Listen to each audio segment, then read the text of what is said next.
or Kinga. Great, thanks so much. So welcome to everyone. My name is Joanna Kerr.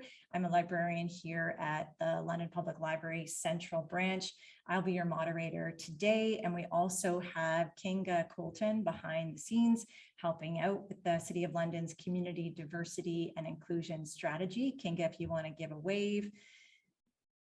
Thanks for being here today. And of course, we have our guests, Robyn Hodgson and Tamara Lopez, who will meet soon. Welcome to everyone. The theme for the International Day of Pink this year is represent. To represent and to stand in solidarity with the 2S LGBTQIA+ community in the continued fight for equality and acceptance. There is a link in the chat for more information about the Day of Pink. So just a note, live transcript is available today. If you'd like to see your closed captions during the program, the instructions to do this are going to be posted in the chat, but you'll see the letter CC at the bottom of your screen. Great. Okay, so I'll start today, just going to go to the screen here. With an acknowledgement for myself as a second-generation European settler whose paternal ancestors made their home on the lands of the Acadia First Nation, and as a third-generation settler whose maternal ancestors made their home on the lands of the Ardoch Algonquin First Nation, that the buildings and presence of the London Public Library System are located on the traditional lands of the Anishinaabe, as well as the Haudenosaunee, Huron-Wendat, Lenape-Wak, and Attawandaron peoples. The Crown treaties in this territory are known as the Upper Canada Land Surrenders. These treaties continue to be living treaties. We invite you to read the Truth and Reconciliation Commission's calls to action and to reflect on acts of allyship with and actions to support Indigenous communities. The link to these calls to action is being shared in the chat. Acts to raise awareness and take personal action could also include reading books by Indigenous authors, a selection of which will be included in the follow-up email after this program, or by connecting with local Indigenous serving organizations. Thank you for reflecting on these acknowledgements. So let's get to our program today. We will start with welcoming our guests, and I'm very happy to be here to listen, to share, and to learn with everyone. So first we'll invite Robyn Hodgson to share her thoughts, and then we'll hear from Tamara Lopez. Our guests will then share their final thoughts before we hear from you in a question and answer period. I'll remind everyone to submit your questions in the Q&A box. Feel free to type your questions there at any time. It is our intention to offer a welcoming and inclusive environment for everyone. Please reflect on this as you share your thoughts and questions. So now I will introduce our guests, and I'm just going to stop sharing my screen to do that. Great, okay. So Robyn Hodgson is a registered nurse who currently leads the Trans and Non-Binary Health Program for London Intercommunity Health Centre in London, Ontario. As an openly trans, feminine, queer person, she moved her career from primarily emergency and rural settings to advocacy and direct provision of care of the gender diverse population. Recognizing her unique perspective and complementary skill set, she set forth to answer the call of youth who were asking for care from someone who was representative of their community. Robyn started her immersion through courses and then through employment with Rainbow Health Ontario before relocating to her community of birth in 2019. Offering depth to her advocacy and experience, Robyn has previously served as a municipal councillor. She had a period in hospital management and subsequently advocating through provincial political engagement. Robyn now also serves as president of CPATH, the Canadian Professional Association of Transgender Health. Welcome, Robyn. And now I'll welcome Tamara Lopez, who is joining us from the Greater Toronto Area today in Milton. Tamara likes to refer to herself as the one-woman show because of the different hats that she wears, from advocate to trainer to motivational speaker and entertainer. She has been a member of the Public Service Pride Committee and has recently co-developed and delivered the anti-racism training for the Federal Public Service Department where she works. Tamara is also trained as a positive space ambassador, where she delivers positive space training to all of her colleagues, discussing the importance of 2S LGBTQ+ community and its history. Last year, Tamara was awarded the first ever Public Service Prize Award in the Agent of Change category and was the recipient of the Queen Elizabeth II Diamond Jubilee Medal in 2013. Tamara was recently appointed as the co-director of Halton PFLAG. Through her community work there, she began reading queer-themed children's books virtually during the pandemic in partnership with the Milton Public Library as her alter ego, Fairy T. A warm welcome to you both. So let's start and welcome Robyn to share her thoughts this afternoon. Thanks for joining us, Robyn. Thanks very much for inviting me and for having me. When we set forth to try and figure out how we were going to present, we thought it would be good to have a little bit of context about sort of what the LGBT community developed around here in London, Ontario. Anyone who is familiar with queer history is familiar with the Stonewall riots that went on in New York City in the late 1960s. And lo and behold, in lockstep with that, the HALO Club, or Homophile Association of London, Ontario, came to being in 1971. They had a 25-year-long history here in the city. They had a clubhouse, there was a queer space, there was a space where people who are just not always welcomed in other spaces that they could feel comfortable in at home. There was an acceptance that started to develop during the 70s, the 80s, and into the 90s. We got into the development of a Pride Festival. The HALO Club would approach City Hall. They would raise the Pride flag and celebrate people with different sexualities and different gender identities. Until 1995, when the then sitting mayor, Diane Haskett, refused to raise the Pride flag to acknowledge this community, and it led to a lot of uproar. It opened a lot of wounds, and it showed that what was sometimes perceived as some acceptance was really not as universal as maybe had thought to be.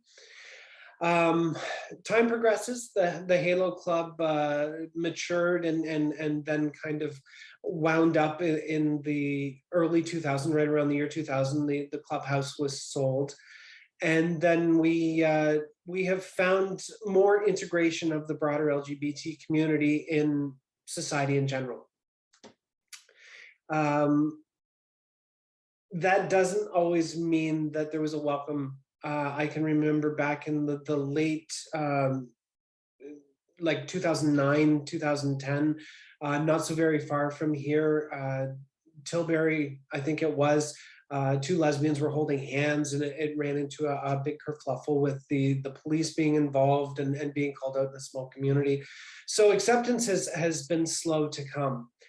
But as we've done it and as we've matured, we have been ingrained in the broader community. We see a lot better representation in media. We actually now see with some regularity LGBT characters, whether it's gay, lesbian, or more recently, we're starting to see some representation from the trans community. It's still pretty small, but it is coming.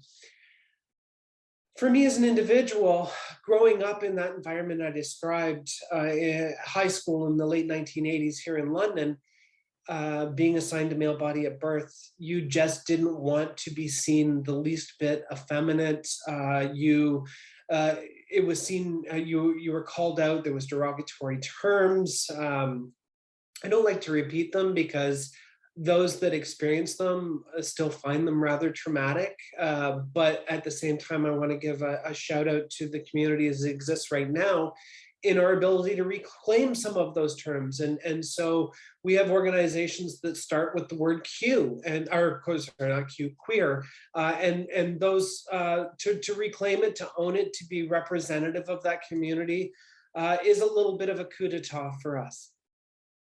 At a little more personal level, when you're struggling with your gender identity, you you're looking for avenues. You're looking for an opportunity to be surrounded by people that are like-minded or like you. And as we've been more and more integrated, we've lost some of those historically queer spaces, and there's really very few here. We tend to do it with things like festivals, the Toronto Pride, London Pride Festival, but it tends to be a little piece during the year, and then everybody sort of goes back into the woodwork until that celebration comes again. We're also coming further if we look at, so now March 31st, we celebrate Transgender Day of Visibility. The event that we're attending here today, International Day of Peace, Pink, and considering what the discrimination looks like, there's a Transgender Day of Remembrance, and then of course our Pride festivals, and there's even been some intersex observances that have started to show up for those folks that are born with a circumstance that doesn't necessarily give them a binary physical sex. Again, back to me in the 1980s, I grew up in an environment, London at the time was 273,000 people. That's a lot smaller than you would think when you think that we're about 420,000 people now. As it turns out, my mother worked for my family doctor. My guidance counselor was a cousin. And so it just wasn't a comfortable, as much support as I've got, and that family has offered me this incredible support. With the way identities, sexualities were perceived back then, you just couldn't, you weren't willing to let yourself come forward. And I really give credit for people that were able to engage and embrace their gender identity and their sexuality with authenticity in that time period, because it was certainly something I was not strong enough or bold enough to do. Time goes on, decisions do have to be made, and eventually, as time progressed and my life changed, for me, it was the advent of the aging of my children to a point where I felt that I could face society and maybe not have my gender identity have to be foisted upon them as a negative thing. So it was in the early 2010s that I came forward with my gender identity. And in doing so, as we talked about it in my bio there, I was attending a educational conference. It was run by Dr. Greta Bauer. And this is where I also have to give a big shout out to London community. In Canada, we are probably number one or number two in offering affirmation to the trans community. We have research that goes on at the University of Western Ontario, first with the TransPulse study that went on in 2010, that was done at a provincial level, and then federally again repeated in 2019, 2020. We have affirming surgeons for some. We've got probably the highest percentage of endocrinologists in the province that are willing to offer services when you look at medical transition. And then of course the program that I work with, and even a pediatric program. So we are resourced, but similarly, what we're lacking and what we need is more social programming, more opportunity. I shouldn't say that. From a medical lens, I am the only provider with a gender identity that's not cisgender. There are several MSW counselors that do therapy here in the city that also have a gender identity. Some of them are open about it, some may not be, but they are within our community available, but that's still a very small percentage. But it's again, one of the highest in the country. And so what was really being heard from the community was the need for that social engagement, to know what's involved with the healthcare, with dealing with family members, because people aren't always warmly received by their families. And one of the best things, and one of the things that came out of those TransPulse studies, was the fact that support is a key indicator in someone's success. The other thing that has come forth with a lot of the education and studies that have gone on, if we work to affirm someone's gender identity, and I would stretch that even their sexuality, the risk, like there's a 41% risk of suicidality, of wanting to commit suicide if someone isn't able to be affirmed. And if we can reduce that and allow someone to live a vibrant, wholesome life supported by the family, then we've done some really good things. As we start to contemplate this, though, I'm sitting here in a public forum, and why talk about this? And I think we have to talk about what colonialism, what European culture has done.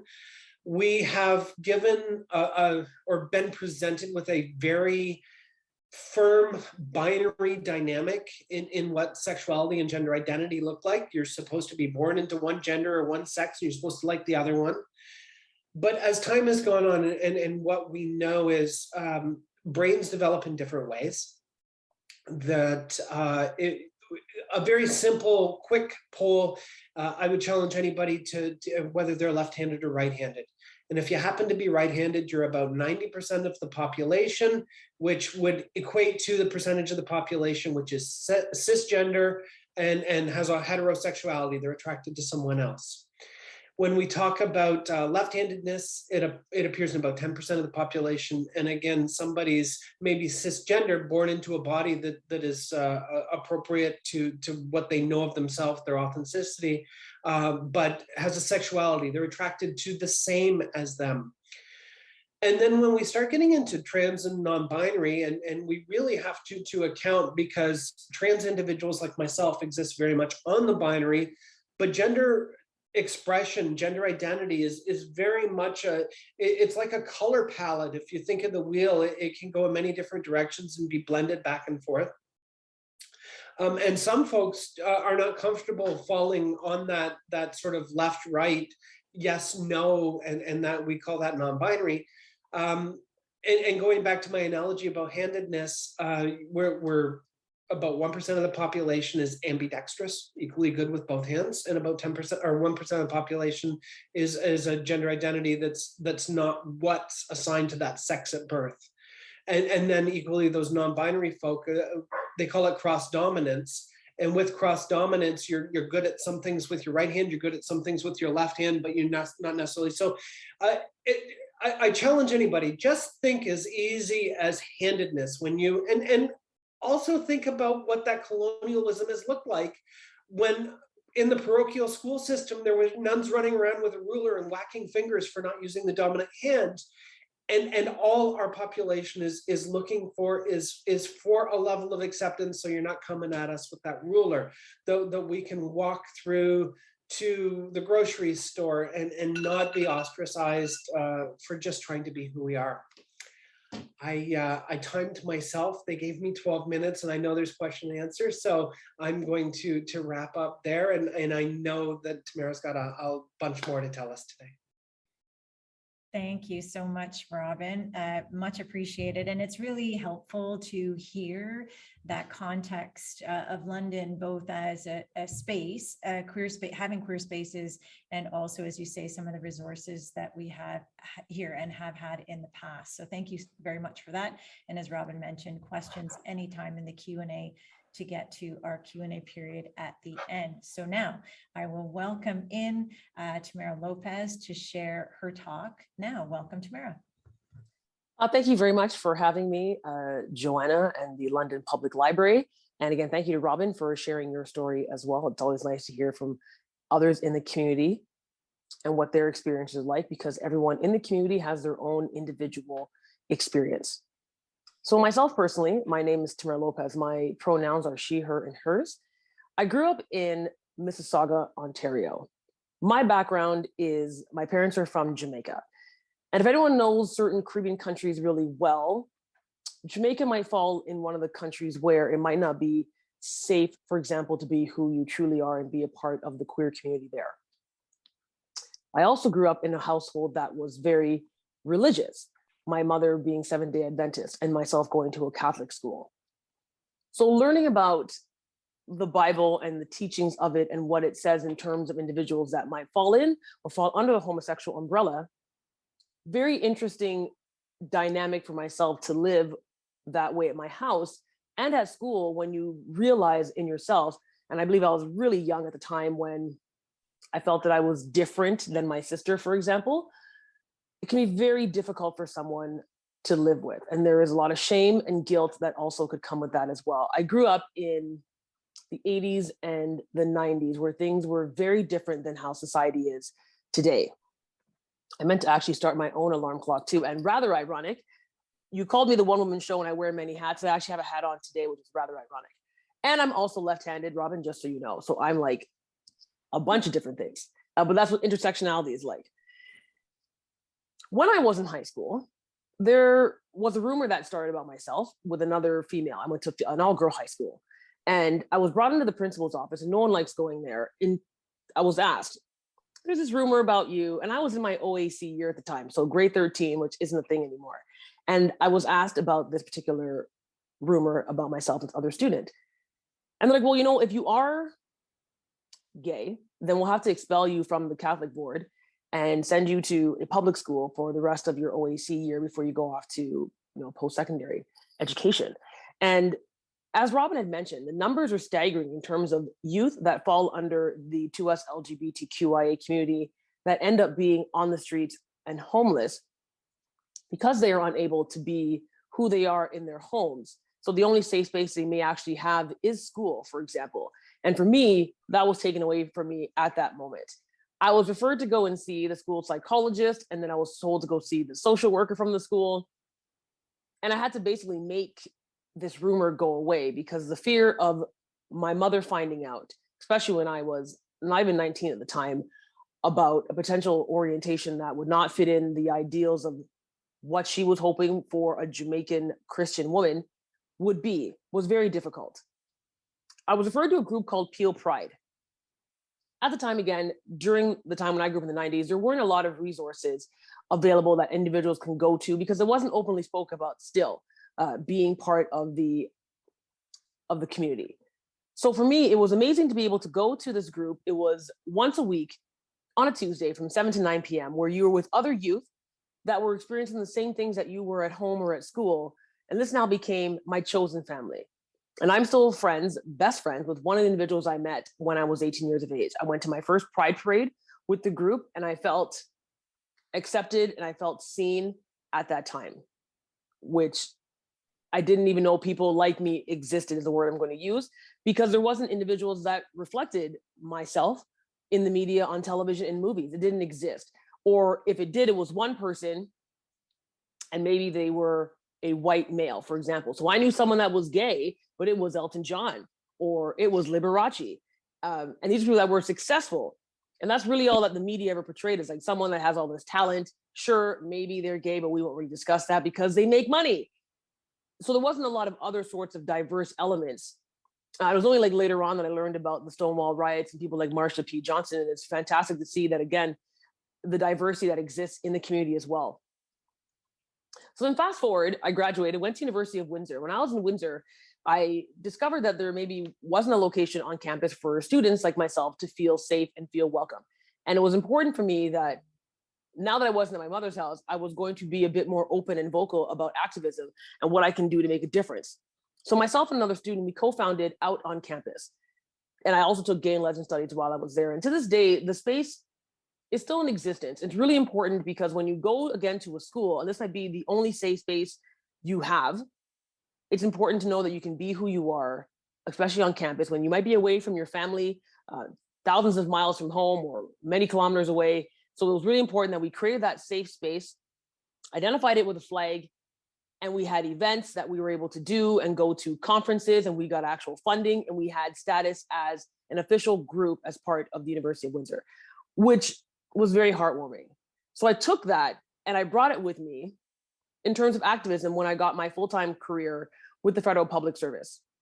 They created their own, my department, 2S LGBTQ plus committee. I immediately jumped on board and I was very vocal and very adamant that, for example, when they put up a poster for Family Day, we want to ensure that the poster is reflective of all types of families and not just mom, father, a dog, some house with a white picket fence and 2.5 children, whatever the random number is. So it was really important that even they have, say, just a single mom family, because I was raised by a single mother.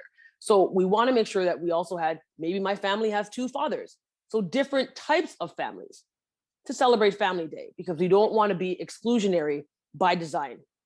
So ensuring that we have a global 2S LGBTQ plus lens when we're even putting out posters, because that again will allow someone to feel included. I took training to be a positive space ambassador. Really important that dealing with the public, the people that work alongside me, have a better understanding of the community. And example, someone's pronouns, or if someone is trans and they have a name that may not match their identification, how do we handle that situation? We want to make sure that we involve the person in the conversation. And it's like, oh, what would you like me to refer to you as? What is your preferred pronouns? So making sure that we're not making any assumptions, really important, because we don't want to make someone else feel uncomfortable. The whole point is to make sure the person's involved and they will tell you, oh, my preferred name is this. My pronouns are this, as opposed to me just assuming what I see and then making a mistake. I also decided to get involved more in the community too. So not just through work and doing the positive space training, I also wanted to make sure that the community I live in also has resources available to them, because individuals that fall under the umbrella live everywhere. And we want to make sure that, again, even smaller pockets where I live, ensure that they have resources and know the community does exist. We also have rainbow crosswalks, which were amazing. So I joined on as a chapter co-lead of PFLAG Halton, partnered up with the Milton Public Library, and was reading gay children's books. When I was growing up, I don't even think I even saw a book where it said Sarah has 2 moms. I don't even think those books even existed. And it is fascinating to see that the generation that I'm living through right now has come such a long way from 3 decades ago, when I was looking for books that would help me feel more accepted and more a part of society, and not feeling like I'm an outlier. Or first of all, I was left-handed, so that was already difficult to begin with. And then I had really big glasses that weren't fashionable back in the time, made a comeback. But again, it was really hard. So you're being bullied for all these different things in different parts of your intersectionality.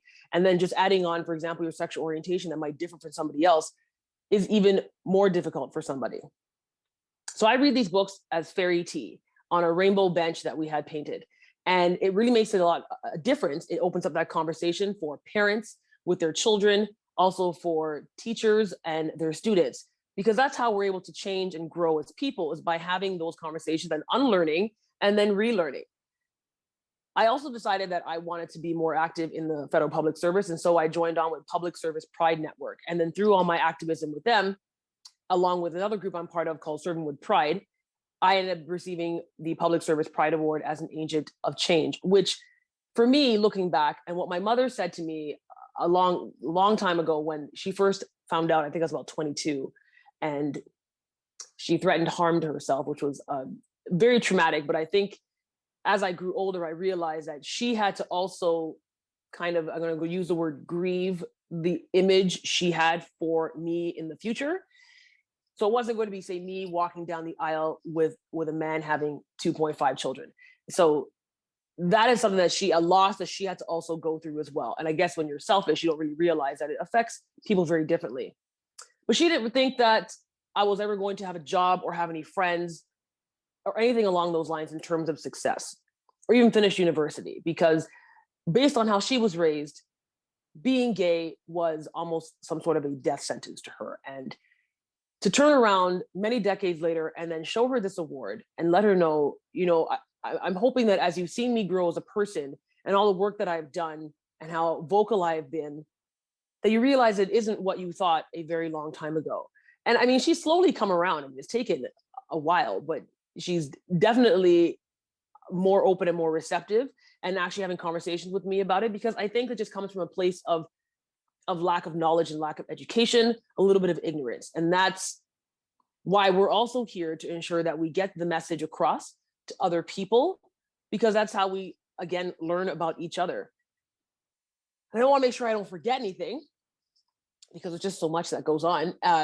So Day of Pink, again, is very important to the community and to everyone else, because we want to make sure that people understand that bullying that affects the 2S LGBTQIA community can be very unique and very different than, say, for example, bullying that takes place when we're looking at things like Pink Shirt Day, for example. Very specific, and these are individuals that, if they're being bullied or being targeted for reasons such as grounds that are protected by the Canadian Human Rights Act, like gender identity and expression and sexual orientation. So really important, again, that we understand why the day is important and why we're trying to highlight this by having events like this as well. I do have on some pink. You can't really tell because my background is red, and I made sure I put this flag on today. Oh, and another thing before my time runs out, I want to ensure that I talked about the coming out process. And so, as Robyn had mentioned, it had taken some time before there was a comfort in your own skin to want to identify who you really were. And as much as I was trying to come out of the closet, which is that colloquial term that's used back in high school, I was feared right back into the closet for many years because it ended up being easier, and I wasn't ready is the word I'm going to use. And someone, again, may never come out, and that doesn't make them any less a part of the community because everyone's on their own personal journey. So if someone confidentially comes to you and tells you their orientation or gender expression identity, treat that as confidential and do not out a person. You could put them in a place of vulnerability, risk, and possibly their safety. So very important if someone were to talk to you that you can refer them to some resources that we're going to talk about later on in this presentation, but keep that information to yourself. When I was given the opportunity back in 2020 in the height of the pandemic with EGAL, they were looking for people to come out officially and nationally on a billboard. And I thought it'd be the perfect time. I was very comfortable in my skin at that point in my late 30s to come out to my mother officially, as well as to others, and trying to be a role model to let people know that, look, you are not alone. You have a family, a chosen family that is going to be here for you, that is going to stand beside you and support you. And so I did this because it was a much bigger thing than myself. And it was really rewarding. And this is the kind of work that I want to continue to do. And if you have a chance, again, if you're able to volunteer or look up more information and educate yourself, it's really important that you keep doing that and being an ally to the community, just as I am an ally to the other letters that fall in the umbrella. So thank you. Thank you so much, Tamara. I really appreciate that. So helpful, again, to hear what it's been like for you, but also to talk about some of those spaces where you could feel safe and could feel reflected. So right now I'm going to bring Robyn back into the discussion, and I'm going to just welcome Tamara and Robyn to speak together. I will start by introducing a question, and then I'll let you take it from there. So the first question I wanted to bring up, because it did come up in both of your talks, was why is it important to have queer spaces? And I'll just leave it to you to start that discussion. Robyn? Oh, okay. It's safety. It is comfort. It is somewhere where there's no judgment. That allows you to just come to terms with what's going on inside of you, and maybe with some support, encouragement, allow you to move forward. And in doing so, alleviate a lot of those negative implications that are so deleterious to mental health, that lead to depression and anxiety. That's fundamentally where you start.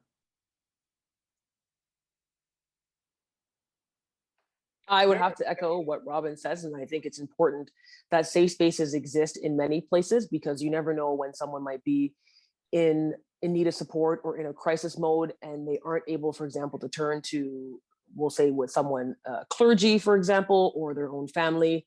So it's important these places are visibly identifiable with positive space stickers, the rainbow flag that everyone has seen, because it's important to go somewhere where you can be who you are without having to hide it. There's no shame, there's no guilt, there's 100% acceptance. And that's, again, all that the community wants globally. So we start with these spaces and hopefully expand those into other spaces as well. Thanks, Tamara. Oh, go ahead, Robyn. I think there's a little historical perspective here as well. These spaces did exist, have existed. So our community does find itself, especially as a trans woman. But I can remember it, again, back in the 1980s, you didn't want anyone to see that you might be the least bit effeminate. But then when I got involved with the cadets, which was like pseudo military, you realize how many other people with queer identities were also represented there because they were trying to hide in plain sight. And so you're just adding complexity, and it's just so nice when you're not having to carry the hiding piece on top of coming to terms with where you're at. Yes, and a lot of spaces back in history, especially again, coming from the metropolis of Toronto, some spaces that had symbols that weren't known to others to identify places that we could go to without people realizing what those spaces were, because of course there is the threat of it being raided, there is threats of violence. I had mentioned a story to Joanna. When I visited a friend of mine when I was in university, one of my best friends from that same Peel Pride group went to Western, and we were in a gay bar, and this was probably about 2001 or 2002. And it blew my mind because we're in this gay bar having a great time. And then the place was smoke bombed, and it had to be evacuated. And I'm thinking to myself, would this happen downtown in the Village in Toronto? And in 2002, I was still in disbelief that a bomb, and this wasn't the first time it had been smoke bombed, this bar had been smoke bombed and thrown through the front window, and it was vandalized. And then we all had to go out this back door. We're in an alley, and the entire night was obviously ruined. But then again, even in a gay bar, is that even supposed to be a safe space? And it wasn't in the end. Thank you, Tamara. Yeah, that's an excellent example, and obviously a local one too. So I appreciate you sharing that. And so what I'll bring in now as well is I mean, you had mentioned whether it's a rainbow sticker or that type of thing with a flag. What other things can spaces do, can people do to show that the space is welcoming? I could start with Robyn there. Yeah. One of the things, Rainbow Health Ontario has a provider directory. You can list yourself, you can make it known through social or internet media that you are available and willing to openly work and not criticize the population. Yeah, thanks for that. We're going to have the contact for Rainbow Health Ontario a little later as well. And Tamara, thoughts on that one? Same thing as I mentioned before, you can definitely have posters that reflect all types of populations, so the diversity that does exist in your workplace, in your communities. So even a simple family day poster, and I always go back to that one day, but it's the easiest one where someone could put the wrong family on that poster, and then it becomes 100% exclusionary and only meets a certain amount of people at that location. So if you're going to put up something like that, just making sure it's reflective, and that shows that you are open to all types of families. Even, for example, a spa that I go to, they wanted to showcase their new massage room for 2 people. So they purposely asked myself and a friend of mine to pose as a couple so that they would say that all couples are welcome to our massage room. And that's, again, really important because you wouldn't assume, oh, hi, my partner and I are showing up. Are they going to be weirded out? Terrible word to use, but is that going to be a problem? Am I going to be looked at differently? But this spa was like, no, we want you to know that all types, all couples. They even had a mother-daughter team in a picture because they want to showcase that they are diverse and welcoming of all people. Yeah, that's a great example. And again, it's just as you say, it's just considering it with every representation, with every sign or symbol that that this space is for everyone, that to really think of that as people are and putting those things together. So thank you for those examples. But I'm going to add one thing, sorry to cut you off. Yeah.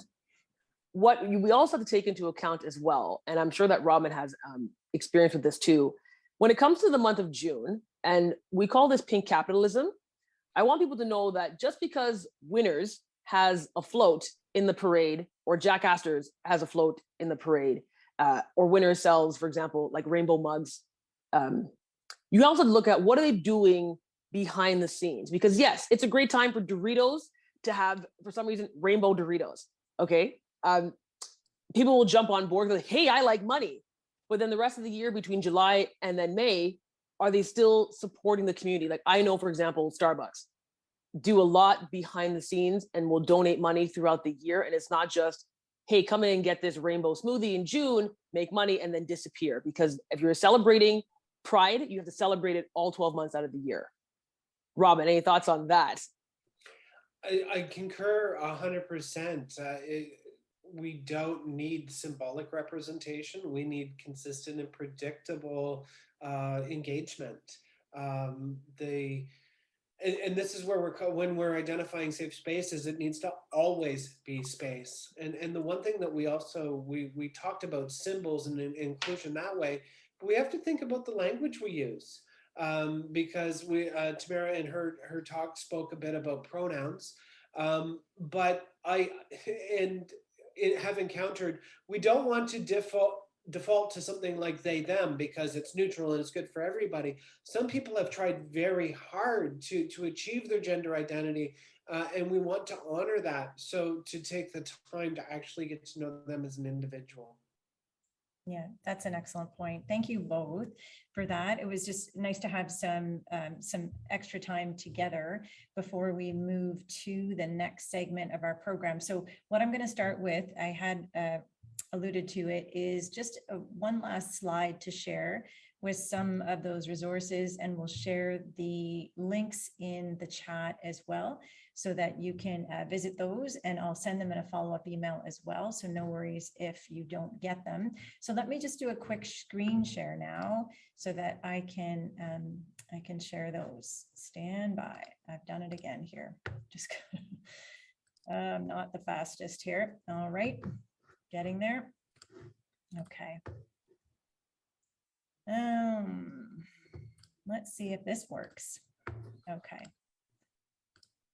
All right. How's that looking? Perfect. Awesome. Thank you. I always need a little bit more validation here. So what we'll start, I'm just going to read a few lines about each of these organizations, something that Tamara and Robyn and I, as well as Kinga, discussed in terms of places where you can connect, learn more, and just maybe there's something that's going to call you to one of these organizations today. So let's start with EGAL. Tamara mentioned EGAL in her talk as well. So this is an organization whose mission is to inform public policy, inspire cultural change, and promote human rights and inclusion through research, education, awareness, and legal advocacy. Next, let's look at Rainbow Health Ontario, which Robyn mentioned. So their purpose is to create opportunities for the healthcare system to better serve LGBTQ2SQ communities through training for healthcare providers and supporting system change by producing evidence-based resources and contributing an LGBTQ2SQ health perspective to public policy processes. So now let's move to Regional HIV/AIDS Connection. This is a community-inspired and I'll read that again. I wrote it in a weird way here. So RHAC is community-inspired and dedicated to positively impacting the lives of individuals and diverse communities living with, at risk for, or affected by HIV/AIDS and hepatitis C. And within London, there are some programs too, which you'll see when we have the link in the chat for you. Lastly, let's look at PFLAG. Their London, Ontario chapter holds monthly support groups where everyone is welcome. They also provide peer support as needed. PFLAG believes in love and acceptance for everyone and strives to support individuals, family members, and friends of people who are struggling with or questioning their sexual orientation or gender identification. So at that, I will stop sharing and then have you take a look in the chat as we see the links to those organizations. And again, no rush to those, we'll share them again. So let's go to our Q&A. Let's just go, I'm just going to take a look here as we can read them. And I'm just going to go through to see, I don't see any outstanding questions now, but I certainly welcome all of our participants today to share any questions. What I'm going to add as well, though, is that instead of just ending as we do in the virtual space, We're going to take about 10 minutes for anyone who wants to stay past 5 o'clock, just like in the real world where we'd have some time after an event just to have a chance to chat with our guests, our presenters here today. We're going to do that in the last 10 minutes. So we'll stop recording, and then we're able to unmute you if you do want to ask a question directly to our guests. So that'll be kind of our informal time together.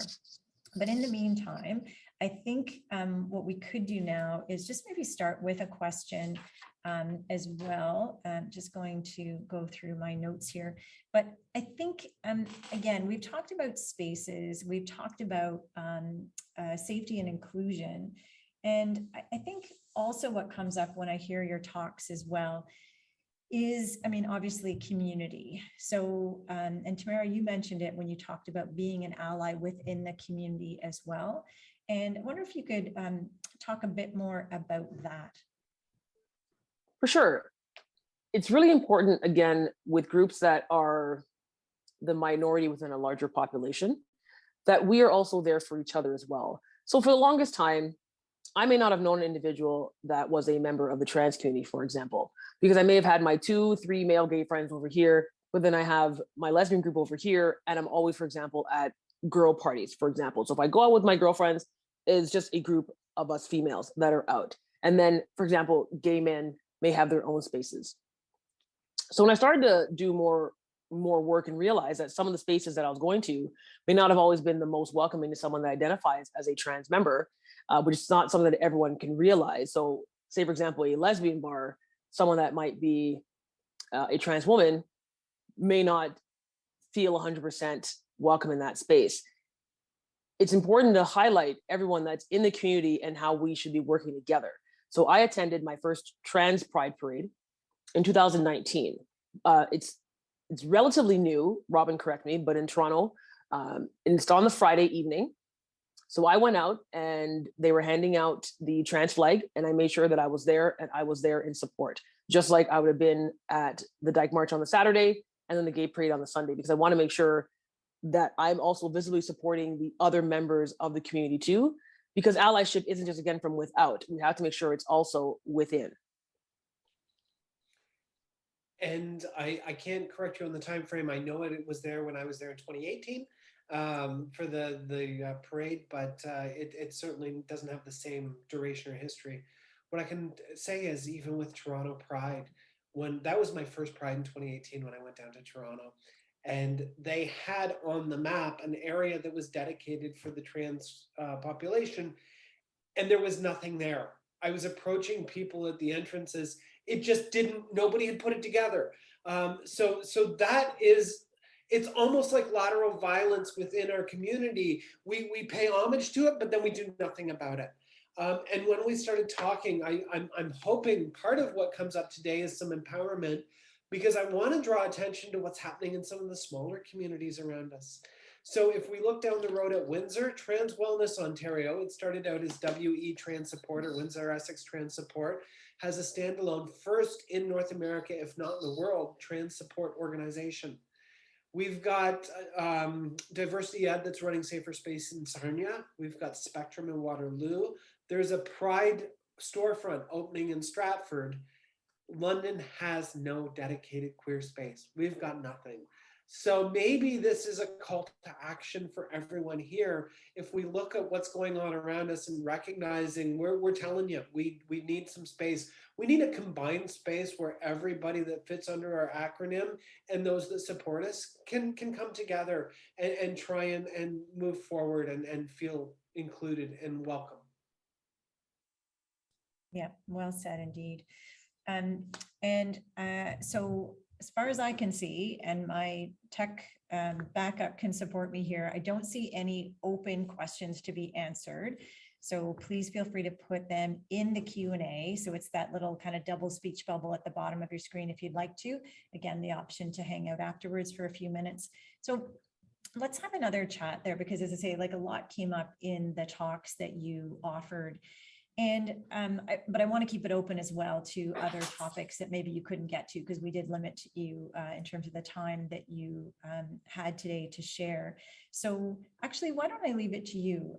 Is there anything else coming out of this discussion? I mean, Robyn, you just mentioned a call to action and a pointing to a need in this community. Is there anything else that you want to bring up? I don't want to limit the discussion by going in a direction here. So I'm going to open it up first to Robyn and then Tamara. Is there anything else that you want to share when we start talking about these things? We need to consider, I've got an interloper here. And Robyn, sorry, if you could just get a wee bit closer to the microphone too, that would be awesome. That's fine. I want everyone to try and consider what isolation has looked like during the period of COVID. That we've got so many folks in the absence of those spaces, but then there was the absence of any space. When I spoke about what it was like in high school and trying to find, there just hasn't, aside from a few virtual options, there's been very little. I know so many of the folks that come in, they're communicating through Discord servers, they're talking on Reddit, but there's very little personal contact with anybody else in the community. And I am seeing that has been very deteriorous to a lot of people's mental health.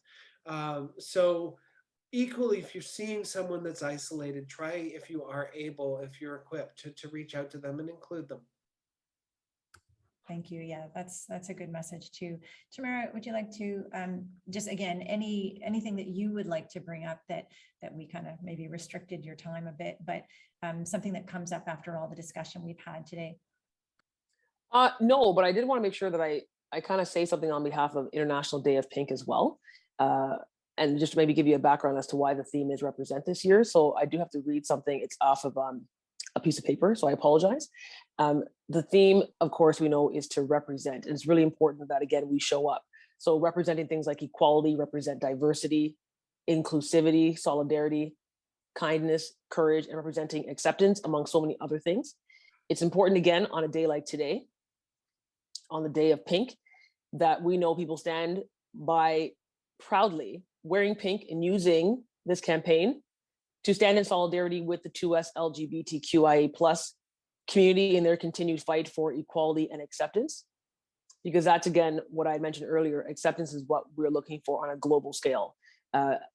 Globally, if I was to talk about trying to go on a vacation, how that is even possible with 70+ countries in the world having homosexuality still being illegal. So just think into consideration when someone comes to you, make sure you're looking at all the elements of an intersectionality and diversity that they have. They're not just one-dimensional. So respect the person, engage them in conversation. And again, we're trying to represent the acceptance. That's what we're looking for. Thank you. Yeah, that's terrific. That's a great point at which to, we'll leave it there. Again, I'm not seeing any direct questions, but folks may want to share questions in different ways. This may not be the most comfortable format for this. So if we leave it there for questions, as I just continue to monitor one last time, okay. You can certainly get in touch with me. Oh, I see a hand up there. Okay, so we will do that in just a moment once we get to the unmuting part. So thanks for your hand up. So what we're going to do, I'm going to include my email in the chat for everybody. So if you have any questions or anything you want to follow up on, just email me right at the library. But really, I just want to deeply thank Tamara and Robyn for their time and energy, for their presence, for their vulnerability, for their courage, really. So it has been just an absolute pleasure getting to know you both and being part of this event today. And it's just so wonderful to see people here, like people sharing this with us, learning, wanting to be allies. Anyway, a little goosebumps there. So I'll leave that there, but I also want to obviously thank my partner at the City of London, Kinga Colton, who's here behind the scenes. So she's with the Community Diversity and Inclusion Strategy London. I do have to look that up. I'm not good at that yet. But yeah, this is our partnership with the series between London Public Library and the City of London. So thank you, Kinga, for your support with the series as well. We're going to be taking a wee break after this because we really do want to move more to an in-person format where we have that kind of living library feel to it. So we're going to quickly just pop a link into the chat. There's my email in there. Oh, fantastic. A quick link, a survey for you to take just to get your thoughts on today's session and to see if you have any thoughts about future programming. So there's that. My email to you, of course, will have the resources in it too. So I see that it's about 5 to 5. Why don't we just open her up? One hand in the air already. And if I could get Carmen's help behind the scenes, got a lot of scenes here to help with unmuting our person with the hand up.